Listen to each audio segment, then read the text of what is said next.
Hello, everyone, and welcome to the Your Mark on the World show. I'm your host, Devin Thorpe, and I'm a Forbes contributor covering social entrepreneurship and impact investing. Our guest today is Chen, the founder of Embrace. Jane, welcome to the show. Thank you for having me. So Embrace has created an incubator, if you will, for the developing world. Tell us about that product and how it came to be. Sure. So I developed the product with my co-founders at Stanford back in 2007. I was doing my MBA at the time and took a class at the design school where we were challenged to develop a baby incubator for 1% of the cost of what a traditional incubator costs, which is roughly $20,000. So we traveled to India, traveled to Nepal, came to realize that there are 15 million preterm and underweight babies born every year. And one of the biggest problems they face is regulating their temperature. But even in places where we would find donated incubators, oftentimes there was no electricity to power them. No one was trained on how to use them. You know, there were a whole host of systemic issues that led to this equipment being unsuitable for these environments.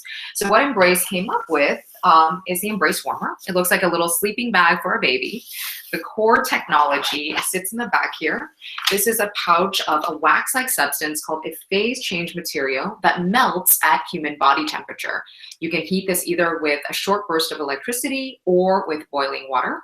And once heated, it maintains the exact same temperature for up to 8 hours at a stretch. So you just keep this into a little pocket here and it creates a warm microenvironment for the infant. So we launched the product after we all graduated. The whole team moved to India. We spent the next 2 years doing product development, clinical testing, launched in 2011. And to date, we have helped over 150,000 babies across 11 countries. That's really remarkable in terms of, well, the whole story, how you built the device, how it's having impact. Tell us a little bit about Embrace Innovations now. How does this your new initiative relate? Yes, so Embrace Innovations was spun out in 2012. We created a for-profit arm of the company, a for-profit social enterprise, as a way to make the entire model more sustainable. So initially, the nonprofit continued to take philanthropy to donate the product to the poorest areas, while our for-profit licensed the technology and then sold the product primarily to governments in emerging markets. That, however, was a very challenging model because, as you can imagine, governments in these volatile countries can be challenging to work with. And so what we are just launching at the end of this month is a new line of baby products for the US market that has a one-for-one model. So we're very excited about this. The product line is called Little Lotus, and it's a collection of sleeping bags, swaddles, and blankets for babies. I actually have one here with me. This product, this little swaddle, has a proprietary fabric on the inside that works very similarly to the Embrace warmers. So this fabric was first used in NASA spacesuits, and it has microns of wax, which are constantly absorbing or releasing heat to keep your baby at the perfect temperature, which helps babies rest more comfortably. And for every product sold here in the US, a baby will be helped by the Embrace Warmer in a developing country. And it's with this initiative that we hope to reach 1 million babies in the next 5 years.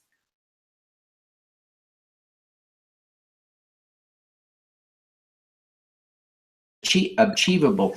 Let's take a minute and talk about the scope and scale of the problem. You've spent years looking at this. How many babies are dying and why are they dying? Sure. So 15 million preterm and underweight babies are born every year. 3 million babies die in the first 28 days of life. And there are a host of reasons why these babies die. One of the biggest reasons is problems related to prematurity. And one of those is temperature management. Asphyxia, babies not being able to breathe, that's another reason babies die. Although the first step to resuscitating a baby is to warm the baby and get it to the proper temperature. Sepsis is also a big problem for these babies, or infections, and hypothermia leads to these secondary infections. So warming babies is critical across all of these problem areas. It's amazing how important this is and how poor the market has before you dealt with this, because the babies just have been dying without incubators in places where there's no electricity or no money for a $20,000 incubator. Exactly. And there are some natural solutions like holding a baby against a mother's bare chest. It's called skin to skin care. Very, very effective. But as you can imagine, challenging for mothers to do that 24 hours a day. And so Embrace is really meant to complement things like that, and be available where traditional incubators are not there. Now, some of the things that babies need in terms of special ventilation to help their lungs develop, that isn't addressed by your incubator, your product, right? Doesn't get at those issues, right? No, no, no, no. Our product is just for temperature management, which we believe addresses a large majority of the cases. But the long-term vision of Embrace Innovations is indeed to create a line of products to prevent infant mortality and maternal mortality, because as you're alluding to, there are many, many problems that these babies face. Well, and one of the problems in this space is that a lot of the interventions that would save lives are traditionally very expensive. And so your approach of creating an incubator that's 1/100th the cost of the traditional cost changes the game, doesn't it? Yes. Well, and it's not just about affordability, though. I mean, certainly that is a big issue. But as I said, many technologies are not suitable for these environments. You can't just take a technology that works in the US, put it in Africa, put it, in India and expect it to work there. There are different constraints, including a lack of electricity, for example. And so that's what we found really imperative is really understanding the environments that you're designing for. That's why the whole team moved to India. I lived there for 4 years, so I could live and breathe the culture and understand how do we design for this specific environment, and how do we design for the people who care the most about solving the problem. Well, it is just a tragedy to think about so many babies dying needlessly. But you also said that you're working on things that would address maternal care. Obviously, we're not putting mothers in an incubator. What kinds of things are you working on there? Can you tell us anything about things that are coming in the future? Sure. Well, actually, that's kind of the next step for us. In the near term, we're working on other infant care related products. So, for example, adding sensors into the Embrace warmers that allows it to be a monitoring tool, and over time, potentially diagnostics. We could do predictive diagnostics using big data and artificial intelligence. So that's what's coming next. I mean, jumping on the sensor bandwagon and incorporating that into the product, which we're really excited about. So that's on the technology side. I think the other thing that's really important for us as an organization is to raise awareness about what's happening, in the reducing infant mortality, especially neonatal mortality in the first 28 days of a baby's life, is one of the Millennium Development Goals that we've made the least progress on over the last 20 years. And, being in the heart of Silicon Valley, you have to wonder, why is that the case when we can create all of these amazing innovations? Why are so many babies still dying? So I'd love to share with you an artwork that I collaborated on with a local artist in the Bay Area, Drew Katayoka. She created a piece called Touch Our Future. You can visit the site at touchourfuture.org. And the artwork actually inspired the print of our Little Lotus product. If you can see these little hand traces all over the product. These are the hand traces of mothers and babies in 14 countries around the world. Many of them have been helped by the Embrace warmers. But in addition, we also got the hand traces of the Dalai Lama, of 17 Nobel Peace Prize laureates. Chelsea Clinton contributed her hand, Ashton Kutcher, Mila Kunis. It's really a way for people to literally lend their hand to the cause and to raise awareness about this very, very important issue. And I just have to say, one of the things that touched me the most when I moved back to the US a couple of years ago, all of my friends seemed to be having babies. And I would hear the same sentiment over and over again, which is, as a mother, as a parent, if I saw a baby in need, I would do anything to help that child. I think mothers especially would say to me, when I became a mother, I felt an instant mother in the world. And so my hope is to capture that love and compassion and use that to help babies all over the world with our new products. Oh, that's really a beautiful thought, and I suspect, not being a mother, that is true, that it would bring that kind of camaraderie. Listen, Jane, I want to ask you a couple of personal questions, if you don't mind, just to get some insights from you as a leader in the social entrepreneurship world. But you know, you're certainly a role model. My heavens, all the awards you've won, including the recent recognition of being the Impact Award winner from the Tech Awards this year, and of course your original recognition in 2012 as a laureate. Really a big deal. But who do you look up to as a role model? You know, I thought about this question. I've been asked this before, and you know, perhaps surprisingly, it's not a business leader or politician or anything of that sort. One of my biggest role models comes from my experience in India when I first moved from village to village, meeting mothers, and I would meet dozens of mothers who had lost their babies, and one in particular really stood out to me. Her name was Sujata. She was a mother in a village in South India, and she had lost all three of her infants, one after the other. And in each of those cases, she did not have the resources to get medical care or to get to a hospital.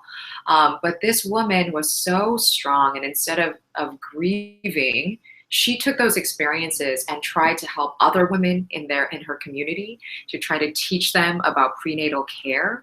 She ended up working very closely with us at Embrace to help us educate women and to proliferate the technology and to do a lot of the early needs finding and prototyping and so on. And so it's just remarkable to me when someone has so few resources, who's been through such tragedy, they're able to take that and give that to someone else and do good in the world. So she's someone I really look up to. That just sounds like a perfect role model. I mean, she really is just an inspiration. So thank you for sharing that example. Now, as you think about this, you've kind of devoted your life to this crusade. Why? Why do you care about infant lives around the world? What brought you to this? So my journey on this path started when I was probably 22. I was doing management consulting. I read an article in the New York Times about the AIDS epidemic in China. Millions of poor farmers had contracted HIV through selling their blood to the government in unsanitary ways. And in reading that article, a light bulb in my head just went off. And I realized that we are amongst the 1% of the luckiest people in this world. But we won the genetic lottery. You know, I could have as easily been born into a different life and suffered this terrible fate as a result. And it was in that moment that I decided I wanted to give myself and all the opportunities that I had been given to help those whom are less fortunate. And so I joined a nonprofit that was doing work in these areas. We helped thousands of the orphans who had been left behind. And then when I went to Stanford and I heard about this class, I jumped at the opportunity to take it, because for me, Embrace is not just about this single product. It's about creating a platform by which we can democratize healthcare, and through which we can ensure that babies don't need to die needlessly. And that's really the bigger picture here. I hope that everyone can have equal right to health and to life. I appreciate that, because it is that concept of an equal right is easy to articulate, hard to live, hard to implement. And I appreciate you working to actually implement that concept of equal right to life. Very good and noble effort. Now, finally, I try to get from all of our guests an impact hack, some tip that we can use to do more good in the world. What would you suggest? Oh gosh, I have so many. So I would say a couple things. One is really being rooted in your values and remembering why you're doing this work. I think it can be very challenging. We've gone through so many ups and downs with this. Living in India was the hardest thing I've ever done in my life. But whenever I felt down, I would remember, why I was doing this in the first place. And one thing that really anchored me to that was the story of Nathan. So Nathan is a little boy, was born in China 3 years ago. We just started working with an orphanage there. They found him a day later, abandoned on a street, weighing 2 pounds. They brought him into the orphanage, kept him in the embrace warmer for 30 days. He survived. He was the first baby ever of that size to survive in the orphanage. And a few months later, I had a chance to visit him in Beijing and discovered that a family from Chicago had adopted this little boy. And so he is now 3 years old. He's healthy, he's vibrant, he lives with his family in Chicago, and he's just living testament to why I do this work. And so that always keeps me going, to just be rooted in that purpose and the impact of it. And the other thing I would say is, for any kind of work like this, it's really a marathon. It's not a sprint. And I think that protecting your idealism and your energy within that is the most important thing you can do. And so in the early days of this, I was just working 24 hours a day. I had no life whatsoever, but having that balance, having things that energize you, being in a community of friends and families that supports you, I think that is really critical to make the most impact. So I also really recommend. Well, I'm perhaps the world's slowest marathon runner, so I appreciate that analogy, and really think it's right on. And so I appreciate you sharing that. It is tempting when you're doing something that consumes your passion to be 100% all in all the time, and it does put you at great risk for burning out and not being able to get up in the morning and do it again. So great observation. Well, Jane, thank you very much for taking the time to be with us. I really appreciate your insights. Before you go, tell people how they can learn more about what you're doing, how they can get the new products, et cetera, et cetera. Yes, so you can visit our website at embraceinnovations.com. Our new product, as I mentioned, for the US market is called Little Lotus. So check out littlelotusbaby.com to find out more. And please follow me on Twitter at Jane Marie Chen. Fantastic. Thank you so much for being with us today, Jen. We wish you, Jane, every success in the great work that you're doing. Thank you. Thank you so much for having me. All righty. Let's do some good. All right.